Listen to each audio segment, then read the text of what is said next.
ണം. അതെന്താണ് ആ 5 കാര്യങ്ങൾ? അത് ശബാബക ഖബല ഹറമിക്, നിനക്ക് വാർദ്ധക്യം വരുന്നതിന് മുമ്പ് നിന്റെ യൗവനമുണ്ടല്ലോ. ഇപ്പൊ നമ്മുടെ കൂട്ടത്തിൽ യൗവന മുക്തരായ ഒരുപാട് ആളുകളുണ്ടല്ലോ. ആലോചിക്കണം, അവരൊക്കെ കാത്തിരിക്കുന്ന എന്താ? നരച്ചിട്ടാകാം, കുറച്ച് കഴിഞ്ഞിട്ടാകാം, ഈ ഓട്ടോ ഒക്കെ ഒന്ന് നിൽക്കട്ടെ, ഒന്ന് സ്വസ്ഥാകട്ടെ, ഒന്ന് സ്റ്റഡി ആകട്ടെ, എന്നിട്ട് 5 നേരം നിസ്കാരത്തെ സ്റ്റഡി ആയിട്ട് നിസ്കരിക്കാം എന്നൊക്കെയാണ്.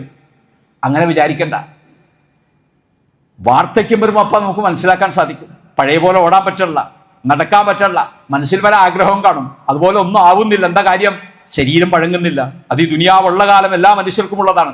റസൂലുള്ളാഹി സ്വല്ലല്ലാഹു അലൈഹി വസല്ലം പറഞ്ഞു, നിനക്ക് നിന്റെ വാർദ്ധക്യം വരുന്നതിന് മുമ്പ് നിന്റെ യൗവനത്തെ നീ ഉപയോഗപ്പെടുത്തണമെന്നാണ് പറഞ്ഞത്, യൂട്ടിലൈസ് ചെയ്യണം എന്നാണ് പറഞ്ഞത്.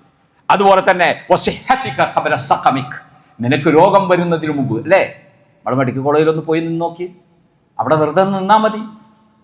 എന്താണ് ആരോഗ്യമെന്ന് നമുക്ക് തിരിച്ചറിയാം, എന്താണ് ആയുസ്സെന്ന് തിരിച്ചറിയാം, എന്താണ് അല്ലാഹു നൽകിയ നിഅമത്തെന്ന് തിരിച്ചറിയാം. അതുകൊണ്ട് നിന്റെ സഖമ്, നിന്റെ രോഗാവസ്ഥക്ക് മുമ്പ് നിന്റെ ആരോഗ്യത്തെ നീ തിരിച്ചറിയണം. നിന്റെ ദാരിദ്ര്യത്തിന് മുമ്പ് നിന്റെ സമ്പത്തിനെ തിരിച്ചറിയണം, കൊടുക്കാൻ കഴിയണം. ഇപ്പൊ എനിക്ക് സാധിക്കുന്ന, നാളെ അറിയില്ല, ഒരു രോഗം വന്നാൽ മതി, ഈ പ്ലാനൊക്കെ മാറി തകിടം മറിയും. അതുകൊണ്ട് ഇന്ന് ഞാൻ നൽകുന്നു. നിന്റെ ഫഖറിന് മുമ്പ് നിന്റെ ഗിനാഇനെ നീ തിരിച്ചറിയണം. നിന്റെ തിരക്കുകൾക്ക് മുമ്പ് നിന്റെ ഒഴിവ് സമയത്തെ നീ തിരിച്ചറിയണം. ഈ തിരക്കൊക്കെ കഴിഞ്ഞിട്ട് അങ്ങനെ ദുനിയാവിലെ തിരക്ക് കഴിഞ്ഞ ഒരാളെ നിങ്ങൾക്ക് പറയാൻ പറ്റുമോ? ഇല്ല. അതിനു മുമ്പേ നീ കണ്ടെത്തണം. 5-ാമത്തെ കാര്യം എന്താണെന്നറിയോ? നിന്റെ മരണത്തിന്റെ മാലാക അസ്രായീൽ വന്ന് സമയം നോക്കാതെ, നേരം നോക്കാതെ, നിന്റെ സാമ്പത്തിക സ്ഥിതി നോക്കാതെ, നിന്റെ സുന്ദരിയായ ഭാര്യയെ ശ്രദ്ധിക്കാതെ, നിന്റെ പറക്കമുറ്റാത്ത മക്കളെ ശ്രദ്ധിക്കാതെ, നിങ്ങളുടെ ആത്മാവിനെ നിർബന്ധപൂർവം പിടിച്ചു വെക്കുന്ന അസ്രായീൽ എന്ന മലക്ക് നിങ്ങളുടെ സന്നിധിയിലേക്ക് എത്തുന്നതിന് മുമ്പ് 5-ാമത്തെ കാര്യം, നിന്റെ ഹയാത്ത്, നിന്റെ ജീവിതം എന്തിനു വേണ്ടി ചിലവഴിച്ചു എന്ന് കൃത്യമായി ഈ 5 കാര്യങ്ങൾ ആലോചിക്കട്ടെ എന്ന് പ്രവാചകൻ സല്ലല്ലാഹു അലൈഹി വസല്ലം പറയാം.